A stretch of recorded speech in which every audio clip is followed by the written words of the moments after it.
Good morning my dear students. দেখো তোমাদের আজকের টপিক হচ্ছে মৌলিক সংখ্যা কিভাবে নির্ণয় করব 1 থেকে 100 পর্যন্ত। সেটা সবথেকে সহজ পদ্ধতি তোমাদের শেখানো হচ্ছে। সবাই কোনো মৌলিক সংখ্যারে দেখো। দেখো লেখা আছে মৌলিক সংখ্যাটা কাকে বলে তোমাদেরকে জানতে হবে। মৌলিক সংখ্যা কাকে বলে দেখো আমি পাশে লিখে রেখেছি। ওই সংখ্যা এবং 1 দিয়ে ভাগ করা যায় তাকে বলা হয় মৌলিক সংখ্যা। মানে ওই সংখ্যা এবং 1 দিয়ে ভাগ করা গেলে তাকে বলা হয় মৌলিক সংখ্যা। যেমন আমি দেখো এখানে চারটে সংখ্যা লিখেছি আমি 2 3 5 আর 7। এই চারটে সংখ্যা যে নামটা দিয়ে যাবে তারা হচ্ছে যৌগিক সংখ্যা।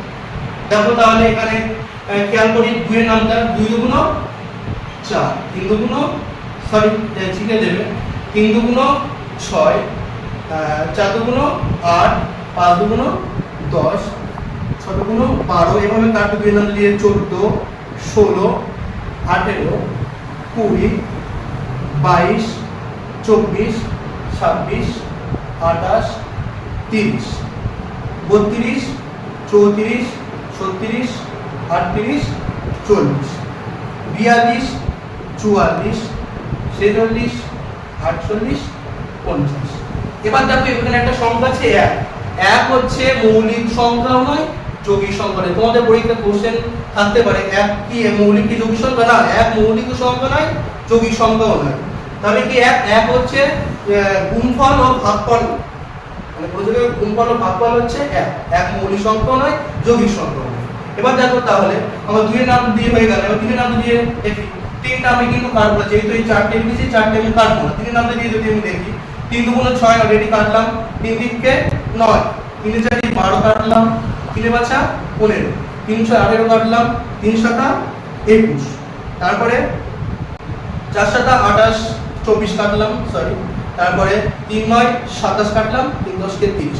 আমি এদিকে 33 কাটবে 3 এর নামটা দিয়ে, এদিকে 36 আমি কাটলাম, 39 কাটবে, 42 তো কাটা আছে তাহলে 45 কাটবে আর 48 কাটবে। ওকে এগুলো 3 এর নামটা দিয়ে যাচ্ছে। এবার তারপরে দেখো তাহলে আমার 2 ও 3 হয়ে গেল। এবার তোমার জানতে হবে তাহলে 5টা কি দেখি 5টা আমি কাটবো না, 5 কাটবো না তাহলে আমার 5 নামটা দেখি 5 1 কে 5 5 দুগুণ 10 অলরেডি কাটা আছে, তারপরে হচ্ছে 15 কাটা আছে, 20 কাটা আছে, 25 তাহলে কাটবে, 30 কাটা আছে, 35 কাটবে, তারপরে 40, তারপরে হচ্ছে 45 50। তাহলে 5 এর নামটা হয়ে গেল আমার। 7 এর নামটা দিয়ে দেখি 7 এর নামটা দেখি 7 এর কে 7 7 দুগুণ 14 কাটা আছে, 3 7 21 4 7 হচ্ছে 28 5 7 35 6 7 42 7 7 49 তাহলে কাটবে। এবার দেখো তোমরা 2 3 5 আর 7 এই চারটে নামটা দিয়ে আমি তোমাদের ভাগ করলাম। একমাত্র কিন্তু একটা হবে না, কারণ হচ্ছে 1 হচ্ছে মৌলিক নয় যৌগিক নয়। তাহলে এখানে তোমার হচ্ছে মৌলিক সংখ্যা কোনটা? মৌলিক সংখ্যা তাহলে এখানে পড়ে থাকছে কত 2 3 5 7। তাহলে যদি বলে তোমাদের পরীক্ষায় 1 থেকে 10 পর্যন্ত কয়টি মৌলিক সংখ্যা আছে, তাহলে তোমরা কি বলবে 2 3 5 7। তাহলে একই রকম ভাবে 11 থেকে 20 পর্যন্ত কটা মৌলিক সংখ্যা আছে 11 13 17 19। এমন ভাবে যদি পরীক্ষায় তোমাদের থাকে বা কেউ জিজ্ঞাসা করে যে 60টা তাহলে কি মৌলিক সংখ্যা না যৌগিক সংখ্যা, তাহলে তোমরা কি বলবে 7 অবশ্যই 2 নাম্বার দিয়ে যাচ্ছে, 2 নাম্বার দিয়ে কাটাকুটি করলে এটা তাহলে যৌগিক সংখ্যা। তাহলে কথায় কথায় বললাম আমি 95, এটা কি যৌগিক সংখ্যা না মৌলিক সংখ্যা? অবশ্যই 5 দিয়ে যাচ্ছে 95, তাহলে এটাও তোমার মৌলিক সংখ্যা নয়, এটা যৌগিক সংখ্যা। ওকে এবার দেখো তোমাদের একটা জিনিস জানতে হবে, তোমরা কি করে বুঝবে যে 2 এর নামটা দিয়ে আমার সংখ্যাগুলো যাচ্ছে। কোন সংখ্যার যদি শেষ সংখ্যা 2 4 6 8 0 থাকে তাহলে সেই সংখ্যাটা হচ্ছে 2 দ্বারা বিভাজ্য বা 2 এর নামটা দিয়ে যায়।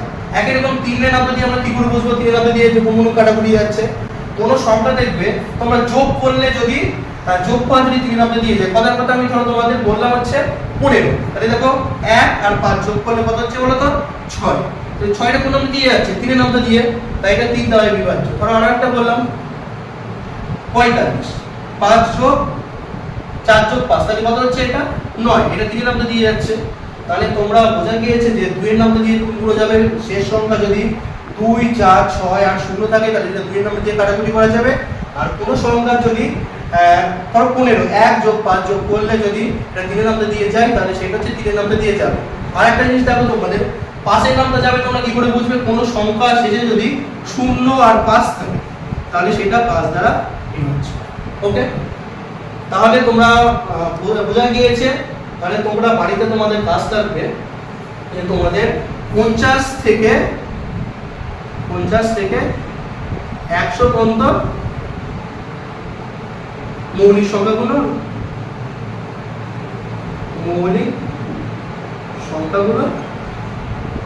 চিহ্নিত করো। ওকে, এটা তোমাদের তাহলে বাড়িতে কাজ। Thank you.